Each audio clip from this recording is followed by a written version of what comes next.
Sahabat tani, pengapuran pada tanah bertujuan biar pH tanah yang tadinya tuh asam bisa naik menjadi lebih netral. Dan kenetralan pH itu penting banget biar unsur hara pada tanah bisa terserap lebih maksimal oleh tanaman kita. Dan dolomit merupakan kapur yang banyak banget digunakan dan cukup populer di kalangan masyarakat Indonesia. Tetapi yang saya rasakan ketika tiap tahun itu harganya naik aja terus, maka bukan lagi untung, justru buntung gitu ya sahabat tani, karena harus nambal dari kenaikan harga tersebut. Contoh aja misal lahan ini tuh 2.500 meter gitu ya sahabat tani, dan sekarang di sini tuh harga dolomit 60.000 misalnya. Anggaplah di sini kebutuhannya 10 karung gitu ya sahabat tani, maka 60 dikali dengan 10 itu sama dengan 600.000. Belum lagi keperluan misal mau beli benih misalnya, kemudian biaya pemupukan, belum lagi biaya dan lain sebagainya gitu ya sahabat tani. Maka dari itu alternatifnya adalah penggunaan kapur yang lain. Contohnya adalah kapur bangunan sebagai alternatif yang lebih ekonomis buat penetralan pH tanah. Dan pada video kali ini karena banyak banget yang request mau dibahasin soal kapur bangunan ini, maka mari kita bahas lebih detail setelah intro yang satu ini. BIM.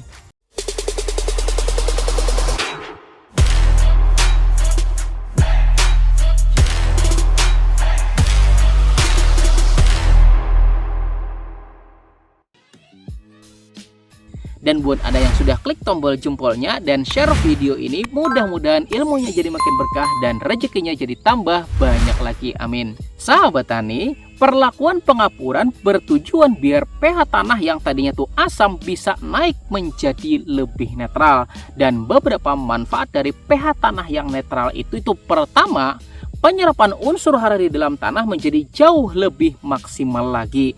Kemudian yang kedua, ekosistem di dalam tanah juga lebih terjaga keseimbangannya. Dan yang ketiga, juga dapat mengurangi dari resiko penyakit pada tanaman. Kapur bangunan sendiri itu namanya adalah tohor gitu ya sahabat tani, dan tohor sendiri itu rumus kimianya adalah CaO atau kalsium oksida.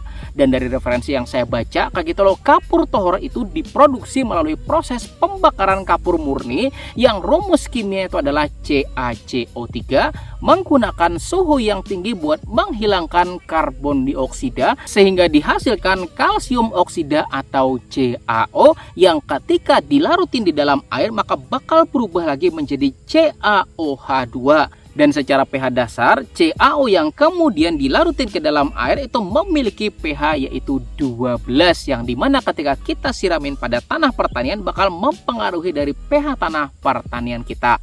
Lalu pertanyaannya, apa sih perbedaannya dengan dolomit? Ya enggak. Jadi gini, perbedaan tersebut itu ada pada unsur yang terkandung di dalamnya, dimana secara rumus kimia, tohor yang sudah larut di dalam air itu memiliki rumus kimia yaitu CaOH2, dimana cuman terdiri dari kalsium, kemudian oksigen, dan juga hidrogen. Dan hidrogen ini gitu ya sahabat tani, bukan hidrogen buat pengganti bensin, itu bukan gitu ya sahabat tani. Sedangkan dolomit itu rumus kimianya adalah CaMgCO32. Nah, ada kalsium karbonat dan juga kalsium oksidanya gitu ya sahabat tani. Kemudian juga ada magnesium karbonat dan juga magnesium oksidanya. Lalu seberapa efektifkah penggunaan kapur bangunan ini dibandingkan dengan kapur dolomit gitu ya sahabat tani? Nah, mari saya bawa Anda pada sebuah jurnal. Nah, ini jurnal gitu ya sahabat tani yang berjudul Pengaruh Berbagai Jenis Kapur dalam Aplikasi Pengapuran untuk Memperbaiki Sifat Kimia Ultisol. Dan pada jurnal ini si penelitinya menggunakan CaO atau kalsium oksida, CaOH2 atau kalsium hidroksida, CaCO3 atau kalsium karbonat, dan juga CaMgCO32 atau dolomit. Dan setelah diberikan perlakuan, maka hasilnya K ini adalah kontrol, dan kontrol itu artinya nggak dikasih perlakuan apa-apa gitu ya sahabat tani.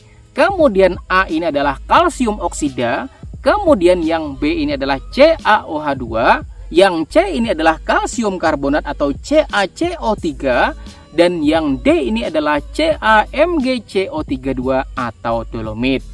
Nah, dari grafik pertama ini ternyata pH-nya juga nggak begitu selisih banget gitu ya sahabat tani. Kemudian grafik yang kedua, nah ini karbon organik gitu ya sahabat tani, dan hasilnya adalah perlakuan CaOH2, CaCO3 dan CaMgCO32 itu lebih tinggi nilainya dibandingkan dengan perlakuan kontrol. Selanjutnya pada grafik yang ketiga yaitu KTK atau kapasitas tukar kation. Nah, 3 perlakuan yaitu CaOH2, CaCO3 dan juga CaMgCO32 itu jauh lebih tinggi dibandingkan dengan perlakuan kontrol. Dan meskipun pada kesimpulannya dolomit lah yang paling efektif, tapi kalau kita pertimbangkan lagi gitu ya sahabatannya soal biaya yang mesti kita keluarin, maka mari kita hitung bersama gitu ya sahabat tani. Anggap beli dolomit 10 karung misalnya, harganya 60.000 ya kan. Nah, itu sama dengan 600.000 loh. Dan sepengalaman kami beli kapur bangunan tuh modal cuma 35.000 gitu ya sahabat tani, udah cukup loh buat aplikasi disiramkan pada lahan pertanian. Maka artinya coba pilih-pilihan nggak gitu loh, mau 600.000 atau mau cuman 35.000 coba.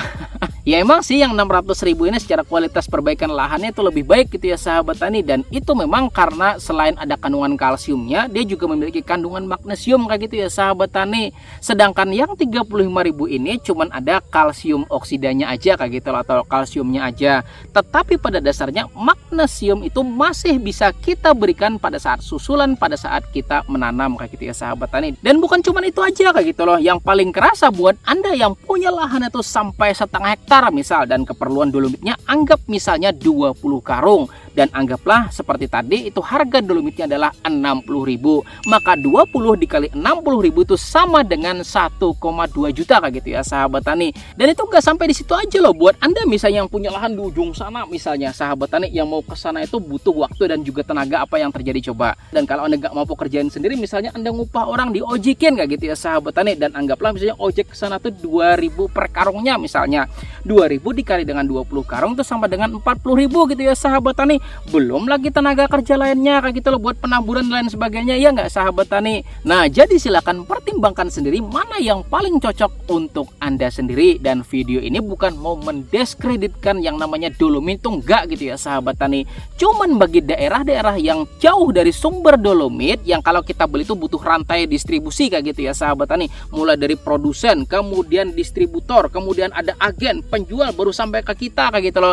Maka kita juga mesti cari alternatif yang lebih murah yang bisa menghemat pengeluaran kita, bener nggak? Tetapi kalau Anda yang rumahnya dekat sama produsennya, misal jalan kayak gitu aja kan udah sampai misalnya ke produsennya, yang bisa didapat juga harganya nggak begitu mahal amat, maka pakai dolomit itu jauh lebih baik kayak gitu ya sahabat tani. Maka pada akhirnya semua kita kembalikan lagi pada kita masing-masing. Dan kalau saya ya sahabat tani, saya kan penyuluh pertanian lapangan kayak gitu loh, dan saya sendiri juga punya petani yang memang juga membutuhkan pH tanah yang netral kayak gitu loh. Maka sudah tugas saya buat mencarikan alternatif yang paling murah agar petani tetap bisa bertani dengan semaksimal mungkin dengan biaya yang seirit mungkin kayak gitu ya sahabat tani. Dan alhamdulillah sudah setahunan ya sahabat tani kita udah mengaplikasikan dari olahan kapur bangunan ini kayak gitu loh. Dan alhamdulillah makin banyak orang yang mau minta ajarkan cara pembuatannya kayak gitu ya sahabat tani. Artinya memang alternatif ini bagus dan juga luar biasa dalam menaikkan pH tanah dengan biaya yang sangat-sangat minim. Dan lagi gitu ya sahabat tani, nah ini adalah testimoni dari sahabat kita di Facebook yang cerita kalau setelah dicor dengan olahan kapur bangunan ternyata hasilnya lumayan memuaskan. Dan buat Anda yang belum tahu apa aja sih bahan-bahannya, itu gampang gitu ya sahabat tani. Pertama adalah kapur bangunan itu sendiri, kedua adalah jenis jeruk-jerukan. Jeruk apa aja nggak jadi masalah kayak gitu ya sahabat tani, yang penting bisa kita dapat secara gratis kayak gitu loh. Kalau misalnya Anda protes, Pak susah cari jeruk, oke cari blimbing gitu ya sahabat tani, masih nggak jadi masalah. Yang penting asam gitu ya sahabat tani. Jadi pada intinya manfaatkanlah semua sumber daya yang masih bisa kita manfaatin dan masih bisa tersedia dengan biaya yang sangat-sangat murah dan bisa didapat di sekitar kita. Dan itu dulu ya penjelasan kita soal variasi jenis kapur ini, mudah-mudahan bisa bermanfaat buat kita semua. Dan kita bakal ketemu lagi pada video lainnya di channel Penyuluh Pertanian Lapangan. Silahkan klik tombol jempolnya yang banyak jika Anda sukai video ini, dan silakan bagikan kepada teman-teman Anda, mudah-mudahan manfaatnya lebih besar lagi. Dan di sini gitu ya sahabat tani ada 4 video yang saya rekomendasikan untuk Anda pelajari, insya Allah akan semakin tambah pengetahuan Anda. Terima kasih. Saya Rizali Ansar, petani cerdas, pertanian maju jaya luar biasa. Saya akhiri dengan ucapan wassalamualaikum warahmatullahi wabarakatuh.